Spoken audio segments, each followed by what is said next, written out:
नमस्कार दोस्तों, on exam GK में आप सभी का स्वागत है। आज की इस वीडियो के माध्यम से उत्तर प्रदेश पुलिस कांस्टेबल का प्रीवियस सेट का क्वेश्चन पेपर कराने वाले हैं, जो कि एग्जाम 27 जनवरी 2019 को कराया गया था। पहली पाली का पेपर है। इसके जीके जीएस और दोस्तों हिंदी के क्वेश्चन को कवर कराएंगे, साथ ही इसके रिलेटेड जो भी व्याख्या होगी उसको कराएंगे, जो कि आपके एग्जाम के लिए बहुत ही इंपॉर्टेंट रहेगी। तो आप सभी लोग वीडियो में लास्ट तक जुड़े रहें। चलिए आज की वीडियो शुरू करते हैं। पहला क्वेश्चन पूछा गया था, मुगल सम्राट जहांगीर ने कहां पर शालीमार बाग का निर्माण करवाया था? तो ये कश्मीर में करवाया था। डी इसका सही जवाब है। इसकी व्याख्या देखते हैं। तो मुगल सम्राट जहांगीर ने कश्मीर के श्रीनगर में शालीमार बाग का निर्माण अपनी पत्नी मेहरुन्निसा, जो कि नूरजहां है, इनके लिए कराया था। लाहौर के शालीमार बाग को मुगल सम्राट शाहजहां ने 1641 में बनवाया था। इसे लाहौर किले के साथ वर्ष 1981 में विश्व धरोहर सूची में शामिल किया गया था। दिल्ली का शालीमार बाग एक आवासीय क्षेत्र है, ये भी ध्यान रखेंगे। अगला क्वेश्चन पूछा गया था कि वार्षिक भारतीय शास्त्रीय संगीत समारोह सवाई गंधर्व भीमसेन महोत्सव कहाँ पर आयोजित किया जाता है? तो ये पुणे में आयोजित किया जाता है। ऑप्शन नंबर ए राइट ऑप्शन है। इसकी व्याख्या देखते हैं। तो वार्षिक भारतीय शास्त्रीय संगीत समारोह सवाई गंधर्व भीमसेन महोत्सव पुणे महाराष्ट्र में आयोजित किया जाता है। ठीक है, इसमें याद रखने वाला ये पॉइंट है कि इसे भीमसेन जोशी के द्वारा शुरू किया गया था। अगला क्वेश्चन है, निम्नलिखित में से कौन सा बैंक भारत का सबसे पुराना सार्वजनिक क्षेत्र का बैंक है? तो भारत का सबसे पुराना सार्वजनिक क्षेत्र का बैंक इनमें से इलाहाबाद बैंक है, जिसका विलय अब इंडियन बैंक में कर दिया गया है। ठीक है, यहाँ पर कुछ बैंकों की स्थापना है, उनको देखते हैं। तो इलाहाबाद बैंक की स्थापना 24 अप्रैल 1865 को यूरोपीय लोगों के द्वारा की गई थी। वहीं पर bank of Baroda, bank of India की स्थापना जो कि 1906 में की गई थी। ठीक है, यूको बैंक की स्थापना 1943 में की गई थी। ध्यान रखेंगे, ऑप्शन नंबर सी इसका करेक्ट ऑप्शन हो जाएगा। अगला क्वेश्चन पूछा गया था कि वैदिक सभ्यता किस नदी के तट पर विकसित हुई है? तो इस सरस्वती नदी के तट पर विकसित हुई है वैदिक सभ्यता। ऑप्शन नंबर डी इसका सही जवाब हो जाएगा। अगला, जुलाई 1944 में संयुक्त राष्ट्र ब्रेटन वुड्स सम्मेलन में किस अंतर्राष्ट्रीय संगठन की कल्पना की गई थी? तो अंतर्राष्ट्रीय मुद्रा कोष की संकल्पना की गई थी। कल्पना option number D correct option है। इसकी व्याख्या देखते हैं। तो जुलाई 1944 में संयुक्त राष्ट्र ब्रेटन वुड्स सम्मेलन में अंतर्राष्ट्रीय मुद्रा कोष यानी कि IMF की कल्पना की गई थी। इस सम्मेलन में 44 देशों के प्रतिनिधियों ने भाग लिया था। IMF की स्थापना ब्रेटन वुड्स एग्रीमेंट के तहत की गई थी। ये इंपॉर्टेंट है, पूछा जा सकता है कि विश्व व्यापार संगठन की स्थापना 1995 में विश्व व्यापार के नियमन के लिए की गई थी। तो ध्यान रखेंगे, अगर पूछे कि IMF की स्थापना किसके तहत हुई थी, तो ब्रेटन वुड्स एग्रीमेंट के तहत हुई थी। ठीक है, ध्यान रखेंगे। अगला क्वेश्चन पूछा गया था कि भारत की पहली इंजन रहित speed train train 18 integral coach factory द्वारा विकसित की गई थी। तो ये विकसित की गई थी चेन्नई इंटीग्रल कोच फैक्ट्री के द्वारा। ठीक है, भारत की पहली इंजन रहित speed train train 18 integral coach factory Chennai द्वारा विकसित इस ट्रेन को मेक इन इंडिया के तहत बनाया गया है। उल्लेखनीय है कि इस ट्रेन का नाम बदलकर वंदे भारत एक्सप्रेस कर दिया गया है। ठीक है, इसी ट्रेन का जो वंदे भारत एक्सप्रेस चल रही है, इसका पहले नाम ट्रेन 18 था। ठीक है, ध्यान रखेंगे। अगला क्वेश्चन पूछा गया था कि नवंबर 2018 में, ये दोस्तों उस समय का करेंट अफेयर्स का क्वेश्चन पूछा गया था, तो इसको छोड़ देते हैं। अगला पूछा गया था कि सरदार वल्लभ भाई पटेल राष्ट्रीय पुलिस अकेडमी SVPNPA के पास स्थित है।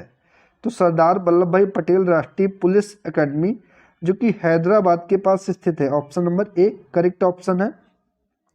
सरदार वल्लभ भाई पटेल राष्ट्रीय पुलिस अकेडमी पेद्दागुंटा हैदराबाद तेलंगाना में स्थित है। लाल बहादुर शास्त्री राष्ट्रीय प्रशासन अकेडमी मंसूरी उत्तराखंड में स्थित है। ठीक है, राष्ट्रीय रक्षा अकेडमी महाराष्ट्र के पुणे के करीब खंडक वासला में स्थित है, तथा भारतीय वन प्रबंधन संस्थान जो कि भोपाल में स्थित है। अगला है, नवंबर 2018 में किस भारतीय राज्य की विधानसभा भंग कर दी गई है? ये उस समय का करेंट अफेयर्स का क्वेश्चन है। तो जम्मू कश्मीर की भंग की गई थी। अगला है, महाधमनी के शीर्ष पर शुरू होती है। तो महाधमनी जो कि बायां निलय जो हार्ट का होता है, हृदय का बायां निलय होता है, उसके शीर्ष पर शुरू होती है। Option number B correct option है। इसकी व्याख्या देखते हैं। तो महाधमनी मानव शरीर की सबसे बड़ी मुख्य धमनी है। यह हृदय के बाएं निलय के शीर्ष पर शुरू होती है, जिसमें ऑक्सीकृत शुद्ध रक्त का प्रवाह होता है। बाएं निलय में शुद्ध रक्त का प्रवाह होता है महाधमनी में, ठीक है। ऑप्शन नंबर 20 का राइट ऑप्शन हो जाएगा। अगला है गैल्वेनाइजेशन का मतलब इस्पात को की पतली परत के साथ आवरण करना है। तो गैल्वेनाइजेशन का मतलब होता है कि जस्ता की पतली परत के साथ आवरण करना है, यानी कि लोहे की परत को उसको क्षरण से, यानी कि उस पर देसी भाषा में हम लोग बोलते हैं कि मोर्चा, तो इसको क्षरण से रोकने के लिए इस पर जस्ते की एक पतली परत चढ़ा दी जाती है, उसे गैल्वेनाइजेशन कहा जाता है। ऑप्शन नंबर 20 का सही जवाब हो जाएगा। गैल्वेनाइजेशन इस्पात को जंग से बचाने की एक विधि है। इस प्रक्रिया के तहत लोहे या स्टील की बनी वस्तु पर जस्ता जिंक की पतली परत का आवरण चढ़ा दिया जाता है। यह ऑक्सीजन और पानी से धातु को बचाता है, ठीक है। अगला है C60 एक अणु है जिसमें के रूम में व्यवस्थित 60 कार्बन परमाणु होते हैं। तो इसका करेक्ट ऑप्शन हो जाएगा यहाँ पर कि ऑप्शन नंबर सी कि C60 एक अणु है जिसमें 12 पंचभुज और 20 षटभुज के रूप में व्यवस्थित 60 कार्बन परमाणु होते हैं। तो ऑप्शन नंबर सी इसका सही जवाब हो जाएगा। अगला सर्वोत्तम गुणवत्ता वाला कोयला जिसमें 80% से लेकर 95% कार्बन होता है, वह कोयला जो कि एंथ्रेसाइट कोयला कहलाता है। ऑप्शन नंबर डी इसका करेक्ट ऑप्शन हो जाएगा, ठीक है। यहाँ से दोस्तों आपका कोयले वाला जियोग्राफी का पूरा टॉपिक कवर हो जाएगा। इसकी व्याख्या को देखते हैं। ये आप लोग ध्यान रखिएगा कि एंथ्रेसाइट सर्वोत्तम गुणवत्ता वाला कोयला होता है। पहले नंबर पर एंथ्रेसाइट होता है जिसमें 80% से 95% कार्बन पाया जाता है। पीट कोयले में लगभग 25 से 30% कार्बन होता है, जो कि सबसे खराब कोयला होता है पीट कोयला। लिग्नाइट कोयले में लगभग 50 से 60% कार्बन पाया जाता है। वहीं बिटुमिन में 65 से 85% तक कार्बन पाया जाता है। एंथ्रेसाइट, उसके बाद विटामिन, फिर लिग्नाइट और सबसे बेकार पीट कोयला होता है। अगला को छोड़कर निम्नलिखित सभी संगणक बहुलक हैं। Polyester, polypropylene, polyamide, polycarbonate. तो इनमें से पॉलीप्रोपोलीन को छोड़कर निम्नलिखित सभी संघनन बहुलक हैं। पॉलीप्रोपोलीन एक जोड़ बहुलक का उदाहरण है। यह श्रृंखला बहुलीकरण द्वारा निर्मित होते हैं। Option number B right option है।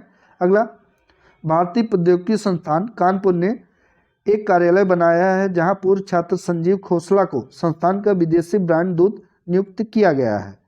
तो ये न्यूयॉर्क में कार्यालय बनाया गया था। ये भी करंट अफेयर्स का क्वेश्चन है उस समय का। तो आपके करंट अफेयर्स के भी कई क्वेश्चन पूछे जाते हैं यूपीपी में, जिसको आपको अच्छे से कवर करना है। हम इसके लिए वीडियो भी चला रहे हैं यूपीपी करंट अफेयर्स के नाम से, जिसको आप देख सकते हैं। अगला है उत्तर प्रदेश पुलिस भर्ती एवं प्रोन्नति बोर्ड द्वारा कांस्टेबल सिविल पुलिस की नियुक्ति में शारीरिक क्षमता परीक्षा में पुरुष अभ्यर्थियों को दौड़ने की जरूरत होती है। कितना दौड़ने की जरूरत होती है? यह आपके नोटिफिकेशन से क्वेश्चन आ गया था। तो 25 मिनट में 4.8 किलोमीटर यानी कि 4800 मीटर, जो कि 25 मिनट में दौड़ लगानी होती है। उत्तर प्रदेश पुलिस भर्ती एवं प्रोन्नति बोर्ड द्वारा कांस्टेबल सिविल पुलिस की नियुक्ति में शारीरिक क्षमता परीक्षा में पुरुष अभ्यर्थियों को 25 मिनट में 4.8 किलोमीटर तथा महिलाओं की बात करें तो इनको 14 मिनट में 2400 मीटर यानी कि 2.4 किलोमीटर दौड़ने की जरूरत होती है। तो ए इसका करेक्ट ऑप्शन है। अगला 22 जुलाई 2014 को उत्तर प्रदेश के राज्यपाल के रूप में किसने शपथ ग्रहण की थी? तो राम नाईक ने की थी, ठीक है। इस समय आनंदीबेन पटेल हैं उत्तर प्रदेश की राज्यपाल, ध्यान रखेंगे। ये उस समय का करंट अफेयर्स का क्वेश्चन है।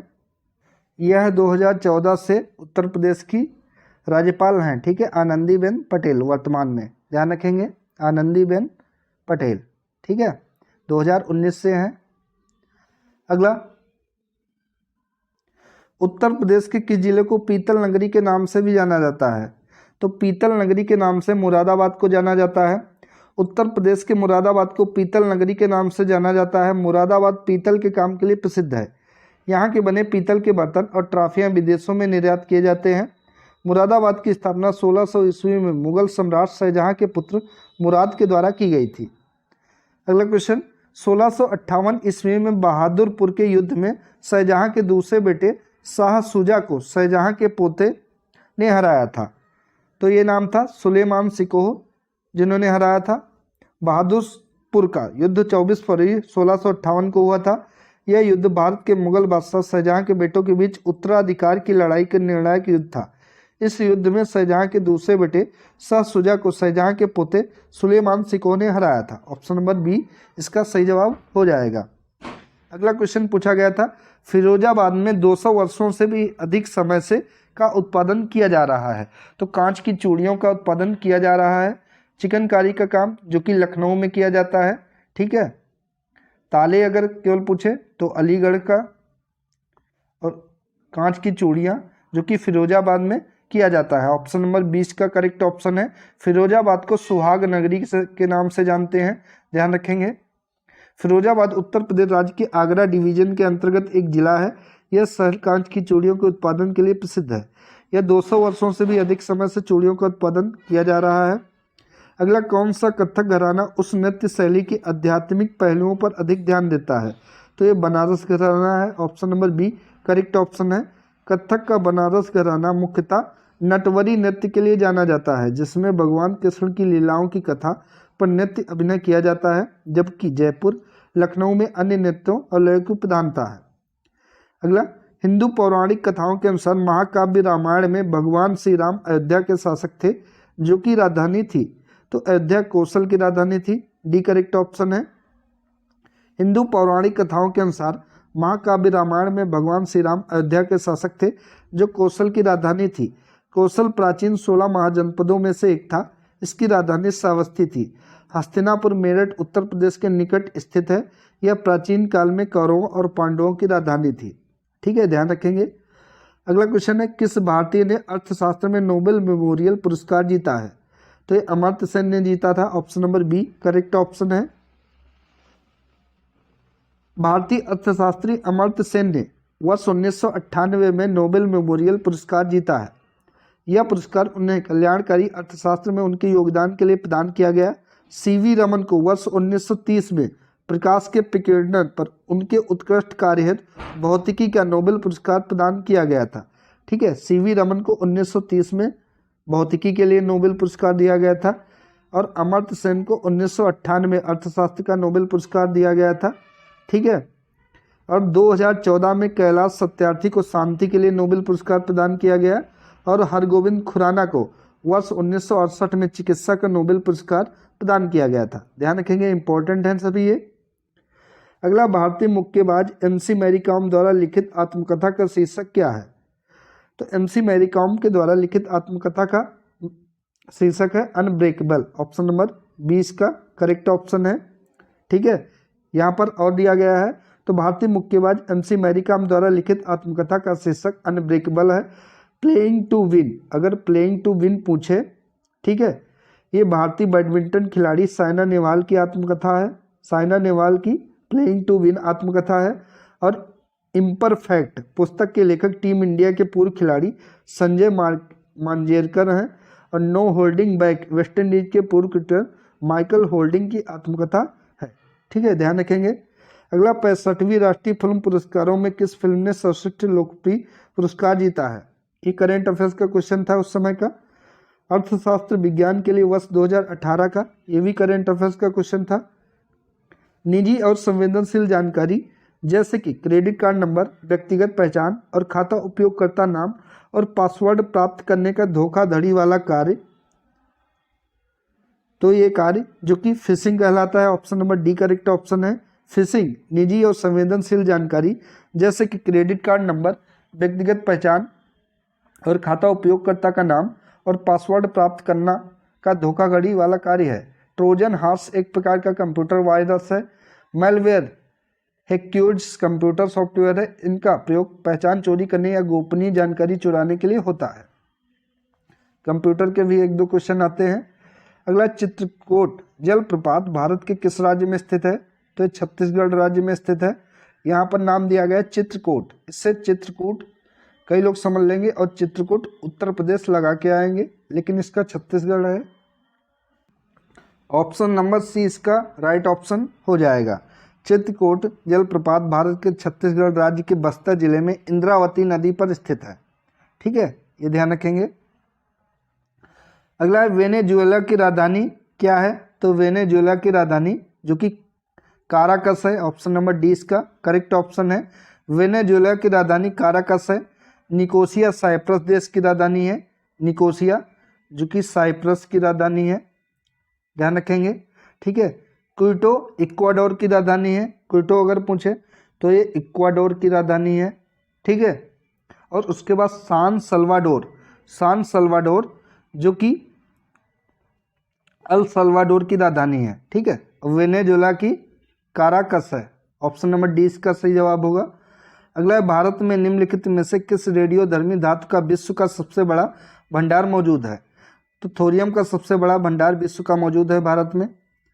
ऑस्ट्रेलिया के एकमात्र द्वीपीय राज्य का नाम बताएं। तो ये नाम है टेजमोनिया, option number C correct option है।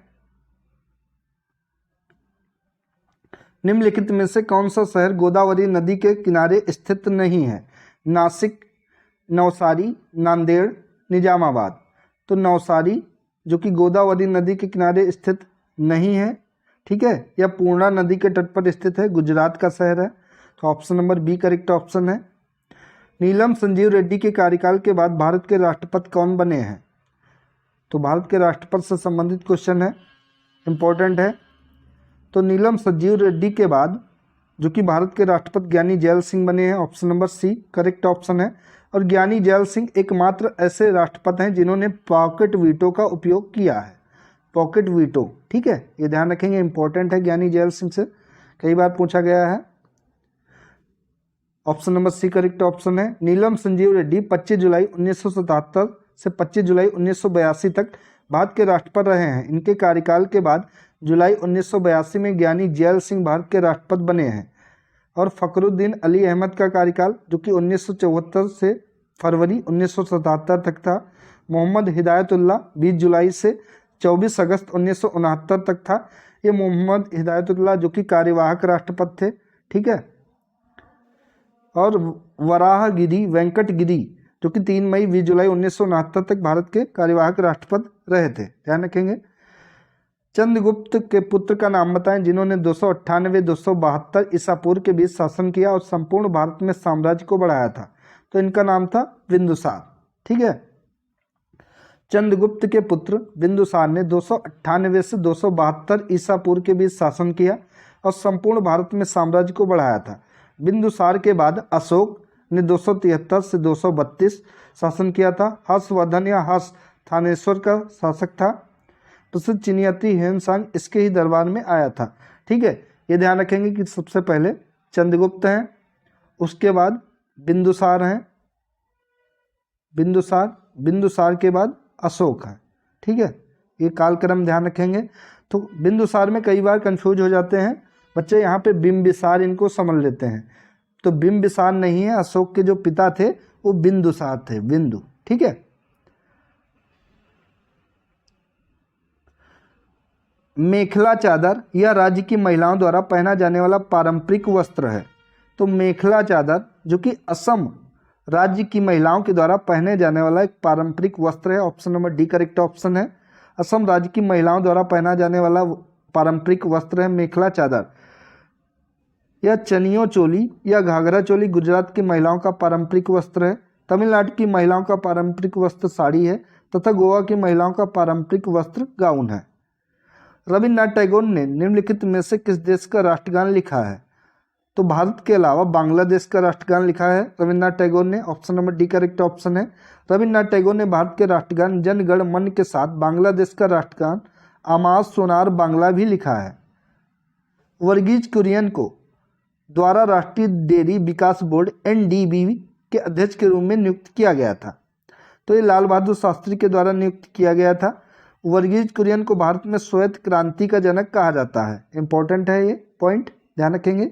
इन्हें लाल बहादुर शास्त्री द्वारा राष्ट्रीय डेयरी विकास बोर्ड NDDB के अध्यक्ष के रूप में नियुक्त किया गया था। वर्तमान में भारतीय संविधान के कितने भाग हैं? तो वर्तमान में भारतीय संविधान में 25 भाग हैं, option number C correct option है। भारतीय संविधान में प्रारंभ में 22 भाग, 395 अनुच्छेद तथा 8 अनुसूचियां थी, परंतु वर्तमान में भारतीय संविधान में 25 भाग हैं, ठीक है। उसके बाद 12 अनुसूचियां हैं, ये ध्यान रखेंगे। तो ऑप्शन नंबर सी इसका सही जवाब हो जाएगा, ठीक है। अब हिंदी के क्वेश्चन करते हैं दोस्तों। तो निम्नलिखित प्रश्न में से 4 विकल्पों में से उस सही विकल्प का चयन करें जो बताता है कि संयोग और वियोग किस रस के रूप हैं। तो संयोग और वियोग जो कि श्रृंगार रस के रूप हैं, option number C correct option है। नायक नायिका के सौंदर्य तथा प्रेम संबंधी वर्णन की परिपक्व अवस्था को श्रृंगार रस कहते हैं। इसका स्थायी भाव रति है। बहुत बार एग्जाम में स्थायी भाव पूछा जाता है रस का, तो सभी जितने भी आपके रस हैं, ठीक है, उनका स्थायी भाव जरूर याद कर लें, ठीक है। अगर नहीं याद हो रहे हैं तो बार बार लिखें, उससे आपको अच्छे से याद हो जाएंगे। तो श्रृंगार रस का जो स्थायी भाव है वो रति है, और इसके 2 भेद होते हैं, संयोग श्रृंगार व वियोग श्रृंगार, ठीक है। निम्नलिखित प्रश्न में 4 विकल्पों में से उस सही विकल्प का चयन करें जो निर्देशानुसार वाक्य परिवर्तन वाला सही विकल्प है। कि पिताजी पत्र पढ़ रहे हैं, कर्मवाच्य है। तो पिताजी से पत्र पढ़ा जा रहा है, ऑप्शन नंबर सी इसका सही जवाब होगा, कर्मवाच्य है। कि पिताजी पत्र पढ़ रहे हैं, वाक्य का कर्मवाच्य रूप होगा कि पिताजी से द्वारा पत्र पढ़ा जा रहा है। क्रिया का वह रूपांतर जिससे वाक्य में कर्म की प्रधानता का बोध हो कर्मवाच्य कहलाता है। ध्यान देंगे। योजक चिन्ह का सही उदाहरण कौन सा है। तो शिवाजी और शिवेश भाई बहन हैं। तो योजक चिन्ह जो कि ये लगा है यहाँ पे भाई बहन के बीच में जो चिन्ह लगा है ये योजक चिन्ह होता है, तो यही प्रयोग किया गया है। बाकी यहाँ पर तो वैसे कहा मुझे पढ़ाई करने रोहन ने कहा, तो यहाँ पे अर्धकामा होगा, ना कि ये योजक चिन्ह होगा। तो ऑप्शन नंबर ए इसका सही है, ठीक है। जैसे भाई बहन, माता पिता, रात दिन, पाप पूर्ण, स्त्री पुरुष आदि में योजक चिन्ह का प्रयोग होता है। यानी कि जो विलोम शब्द होता है, विपरीतक शब्द, विलोम शब्द में योजक चिन्ह का प्रयोग होता है। निम्नलिखित प्रश्नों में 4 विकल्पों में से दिए गए शब्द के सही समास वाला विकल्प पहचानिए। सप्त सिंधु, 7 सिंधु का समूह। तो सप्त सिंधु यानी कि 7 सिंधुओं का समूह, सी करेक्ट ऑप्शन है। सप्त सिंधु का समास विग्रह 7 सिंधुओं का समूह, इसमें द्विगु समास है। इस समास का पहला पद संख्या बोधक है। तो जिस शब्द का पहला पद संख्या बोधक होता है वहाँ द्विगु समास होता है, ठीक है। जैसे सप्त, तो सप्त यानी कि 7, ठीक है। दशानन, तो 10 यानी कि इस प्रकार हो जाएगा, ये द्विगु समास का उदाहरण है। अगला है निम्नलिखित प्रश्न में 4 विकल्प दिए गए हैं जिनमें से उस विकल्प का चयन करें जो दिए गए शब्द वाक्य का सबसे अच्छा एक शब्द विकल्प है। उपकार को मानने वाला क्या कहलाता है। अनेक शब्दों के लिए एक शब्द है, तो एक कृतज्ञ कहलाता है। उपकार को मानने वाले के लिए एक शब्द है कृतज्ञ, और उपकार को ना मानने वाले के लिए एक शब्द है कृतघ्न। धर्म को जानने वाले के लिए एक शब्द है धर्मज्ञ, और दूसरों पर उपकार करने वालों के लिए एक शब्द है परोपकारी। ध्यान रखेंगे। निम्नलिखित प्रश्न में से 4 विकल्प दिए गए हैं जिनमें से एक शब्द दिए गए अनेकार्थी शब्द का अर्थ है, उस शब्द को चुने। कनक, तो कनक का अनेकार्थी शब्द है सोना, option number A correct option है, क्योंकि इसका सोना और धतूरा होता है। धतूरा ऑप्शन में दिया नहीं है, तो सोना हो जाएगा सही। निम्नलिखित प्रश्न में से 4 विकल्पों में से रेखांकित पद के उचित कारक को पहचानिए। बोतल में दूध बचा है, तो मैं यहाँ कारक पूछना है, तो इसमें अधिकरण कारक हो जाएगा क्योंकि बोतल में दूध है, ठीक है। बोतल में दूध है। ऐसे ही बोरी में अनाज है, तो यहाँ पे अधिकरण कारक हो जाएगा। रेखांकित पद में अधिकरण कारक में, पय, पर है। संबोधन कारक का चिन्ह हे, अरे। संबंध कारक का चिन्ह का, की, रे, रारी, और कर्म कारक का चिन्ह को है, ठीक है। तो ये जो भी चिन्ह है उनको आपको ध्यान रखना है। निम्नलिखित प्रश्नों में से 4 विकल्पों में से क्रिया का सही रूप वाला विकल्प चुनिए। स्कूल बस 5 मिनट, आना, सामान्य, भविष्यत काल, ठीक है। तो स्कूल बस 5 मिनट में आएगी, ये सामान्य भविष्यत काल है। रिक्त स्थान में क्रिया का सही रूप में आएगी का प्रयोग उचित होगा। पूर्ण वाक्य इस प्रकार है कि स्कूल बस 5 मिनट में आएगी। निम्नलिखित प्रश्न में वाक्य के संरचना के आधार पर उनके भेद बताएं। तो रवि दीवार रंगने लगा है, तो इसमें नाम धातु क्रिया है, ठीक है। रवि दीवार रंगने लगा है, वाक्य में नाम धातु क्रिया है। जो क्रिया धातु को छोड़कर दूसरे शब्दों में प्रत्यय जोड़ने से धातु बनाए जाते हैं उन्हें नाम धातु कहते हैं, या संज्ञा और विशेषण में ना प्रत्यय जोड़कर बनाए जाते हैं, जैसे रंग रंगना, स्वीकार का स्वीकारना, ठीक है। अगला है, निम्नलिखित प्रश्न में 4 विकल्पों में से उस विकल्प का चयन करें जो दिए गए शब्द का सही स्त्रीलिंग वाला शब्द है। हंस का हो जाएगा हंसनी, ए, ठीक है। सही पुल्लिंग रूप वाला विकल्प चुने, तो कुम्हार का हो जाएगा कुम्हारिन, option number B correct option है। यहाँ पर कुम्हार पुल्लिंग शब्द है जिसका स्त्रीलिंग होगा कुम्हारिन। व्यवसाय बोधक, जाति बोधक तथा उपनाम बोधक शब्दों के अंतिम स्वर का लोप कर उनमें कहीं इन और कहीं आइन प्रत्यय लगाकर स्त्रीलिंग बनाया जाता है। प्रश्न में पुल्लिंग शब्द पूछा गया है जबकि स्त्रीलिंग शब्द पूछा जाना चाहिए। यहाँ पे गलत प्रश्न, यहाँ पे सही पुल्लिंग वाला रूप है, तो पुल्लिंग वाला तो पूछा ही है, कुम्हार पुल्लिंग ही है, लेकिन यहाँ पर कुम्हारिन तो स्त्रीलिंग पूछना चाहिए था, लेकिन इसमें पुल्लिंग पूछा है। नीचे दिए गए शब्द का सही बहुवचन वाला विकल्प कौन सा है, पहचानिए। चुटिया, चुटियों, चुटियों या चाटियाए, तो चुटियां जो कि सही बहुवचन का रूप है, ठीक है। निम्नलिखित प्रश्न में 4 विकल्पों में से उस विकल्प का चुनिए जो सही पूर्ण रूपेण वर्ण विच्छेद वाला है। कृपण, तो कृपण का हो जाएगा आपका ऑप्शन नंबर डी हो जाएगा। आधी का है, फिर ऋषि है, फिर आधी पा है, छोटाऊ, आधी अड़ा, फिर आ, कृपण, ठीक है। तो कृपण, क्रा से हमारा हो जाएगा आधी का और प्लस ऋषि, ठीक है। पा से हो जाएगा पा, आधी पा और प्लस आ, क्योंकि कोई भी वर्ण बिना स्वर्ण के नहीं बना, बिना स्वर के नहीं बना है, तो ये पा पूरा है, तो पा आ रहा है इसमें, ये हो जाएगा। और अड़ा, अड़ा में आधी अड़ा हो जाएगी और प्लस आ, तो ये हो जाएगा ऑप्शन नंबर डी इस प्रकार, ठीक है। निम्न 4 विकल्पों में से शुद्ध वर्तनी वाला शब्द पहचानिए। तो इनमें से शुद्ध वर्तनी वाला है जो कि कृष्ण, कृष्ण है, ऑप्शन नंबर ए है शुद्ध वर्तनी वाला। अगला है, निम्नलिखित में से 4 विकल्प दिए गए हैं, उस विकल्प का चयन करें जो दिए गए वाक्य में विशेषण शब्द की विशेषता प्रकट करता है।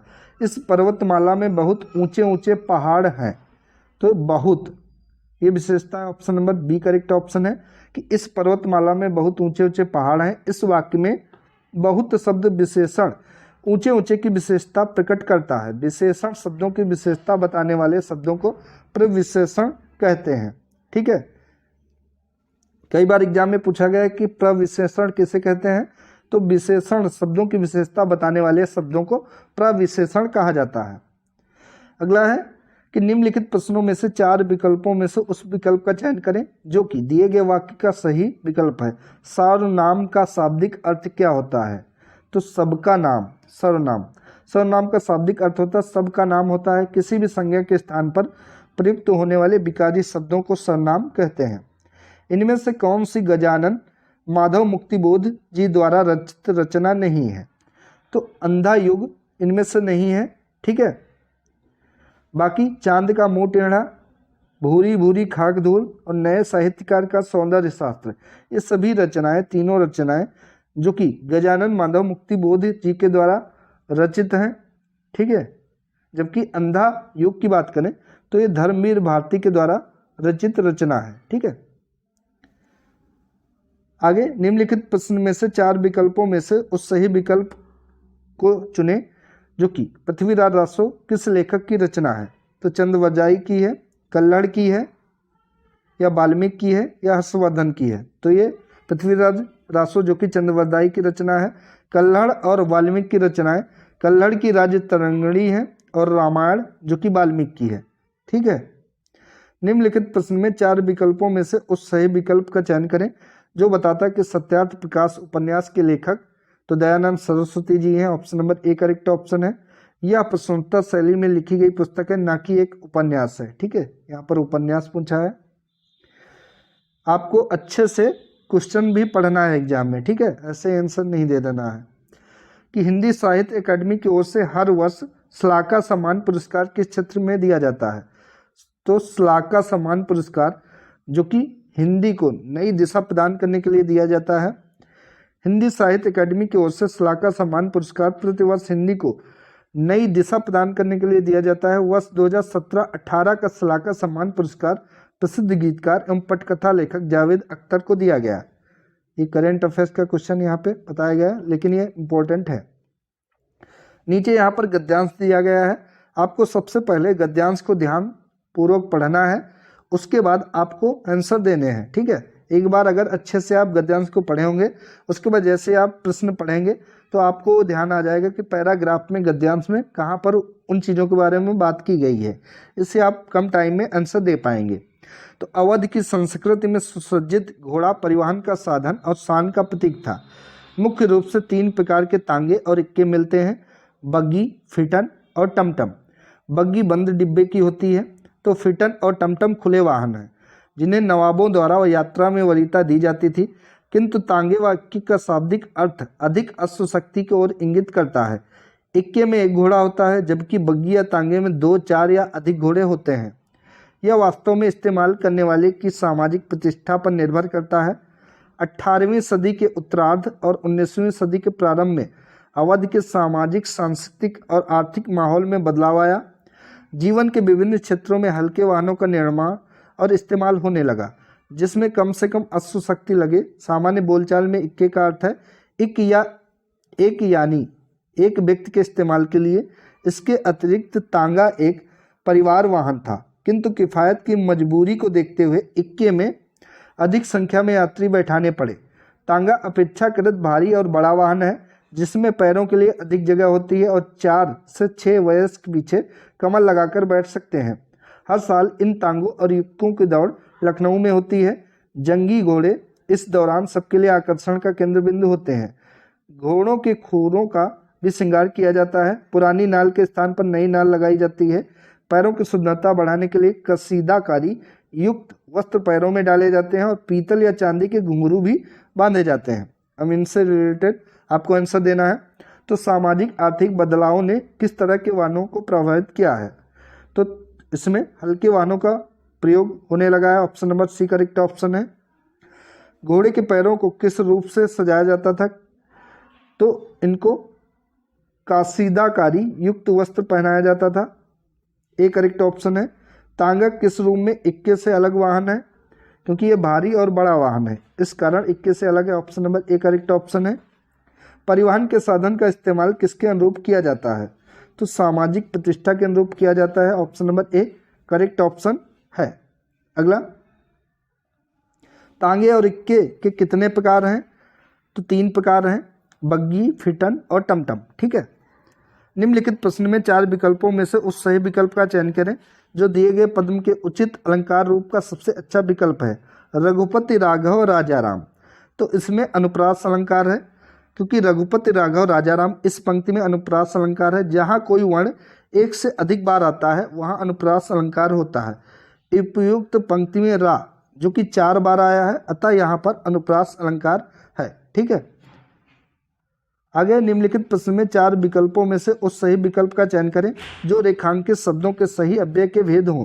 सीता के आगे रमा खड़ी है, तो सीता के आगे तो ये संबंध बोधक अव्यय है। ठीक है। अगला, निम्नलिखित प्रश्न में 4 विकल्पों में से उस सही विकल्प का चयन करें जो अशुद्ध वाक्य के शुद्ध रूप का सबसे अच्छा विकल्प है। घूमना सुबह अच्छा है, तो घूमना अच्छा है सुबह, घूमना सुबह है अच्छा, सुबह अच्छा है घूमना, सुबह घूमना अच्छा है, ये डी सही होगा इसका। अगला, निम्नलिखित प्रश्न में 4 विकल्पों में से उस सही विकल्प का चयन करें जो कि बताता है कि नीचे दिए गए छंद के प्रत्येक चरण में कितनी मात्राएं हैं। तो करते अभिषेक पयोध हैं बलिहारी इस वेश की, हे मातृभूमि तू सत्य ही सगुण मूर्ति सर्वेश की। तो 15 से 13 के क्रम में 28 है। Option number A correct option होगा कि प्रस्तुत छंद की प्रथम और तृतीय यानी कि विषम चरण में 15-15 मात्राएं हैं और द्वितीय और चतुर्थ सम चरण में 13-13 मात्राएं हैं। इस प्रकार छंद में 15 से 13 के क्रम में 28 मात्राएं हैं। ठीक है। मात्राएं यहाँ पर इस प्रकार जैसे का कोई पाई मात्रा तो एक मात्रा, रा एक मात्रा, इसमें ते में दो मात्रा, आ में एक होगा, भी में दो होगा, दो इसमें होगा, से में, का में एक होगा। इस तरीके से मात्राएं आपको करनी है काउंट। निम्नलिखित प्रश्न में 4 विकल्पों में से उस विकल्प का चयन करें जो दिए गए मुहावरे का सही अर्थ वाला विकल्प है। अंक भरना, तो इसका सही अर्थ होगा गले लगाना। अंक भरना मुहावरे का सही अर्थ है स्नेह से लिपटा लेना होता है, ठीक है, बी करेक्ट ऑप्शन है। निम्नलिखित प्रश्न में से 4 विकल्पों में से उस विकल्प का चयन करें जो उपसर्ग से बना शब्द नहीं है। उपसर्ग यानी कि जो शब्द के पहले लगते हैं, तो इनमें से दिखावा नहीं है क्योंकि दिखावा उपसर्ग से बना शब्द नहीं है। पुनर्जन्म में पुनर है, कुधर्म में कु है और आजीवन में आ उपसर्ग लगा है, तो इसका डी करेक्ट ऑप्शन होगा। अगला है निम्नलिखित प्रश्न में 4 विकल्पों में से उस विकल्प का चयन करें जो प्रत्यय से बना है। प्रत्यय वे शब्द होते हैं जो शब्द के बाद में लगे होते हैं, तो उसमें जादूगर ये प्रत्यय से बना है क्योंकि इसमें गर प्रत्यय लगा हुआ है, जैसे बाजीगर, सौदागर, कारीगर आदि, ये सभी गर प्रत्यय वाले, ठीक है, शब्द हैं।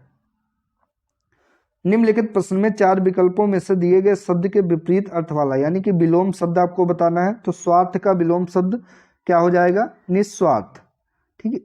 स्वार्थ का विलोम शब्द हो जाएगा परमार्थ, ना कि निस्वार्थ। Option number A correct option. हर्ष का विलोम शब्द होगा विषाद और कनिष्ठ का होगा वरिष्ठ, ठीक है। निम्नलिखित प्रश्न में 4 विकल्पों में से उस विकल्प का चयन करें जो सही संधि विच्छेद वाला विकल्प है। अत्यधिक, अति प्लस अधिक, अति प्लस अधिक, तो ऑप्शन नंबर बी हो जाएगा क्योंकि अत्यधिक का सही संधि विच्छेद अति प्लस अधिक है। इसमें यण संधि है। इस संधि के नियमानुसार यदि ई उ ए ऋषि के बाद कोई भिन्न स्वर आए तो ई का या उ का वा और री का रा हो जाता है, ठीक है, यण संधि में। अगला है यहाँ पर कि सबसे उचित सामासिक युगपद है। आचार तो खाने की वस्तु है, विचार चाल चलन, अनादर तो आचार जो कि चाल चलन। आचार पद का सबसे उचित सामासिक युग्मपद चाल चलन है। आचार शब्द किसी का आचरण या व्यवहार प्रदर्शित करता है। इस शब्द के स्थान पर चाल चलन सामासिक युग्मपद का प्रयोग किया जाता है। अगला है निम्नलिखित प्रश्न में से 4 विकल्पों में से उस विकल्प का चयन करें जो कि दिए गए शब्द का सही समान अर्थ वाला शब्द है। दुविधा, तो दुविधा का होगा धर्म संकट, ऑप्शन नंबर ए। आगे निम्नलिखित प्रश्न में से 4 विकल्पों में से उस विकल्प का चयन करें जो दिए गए शब्द का सही समान अर्थ वाला हो। तो पत्थर का होगा पाषाण, ए करेक्ट ऑप्शन है, ठीक है।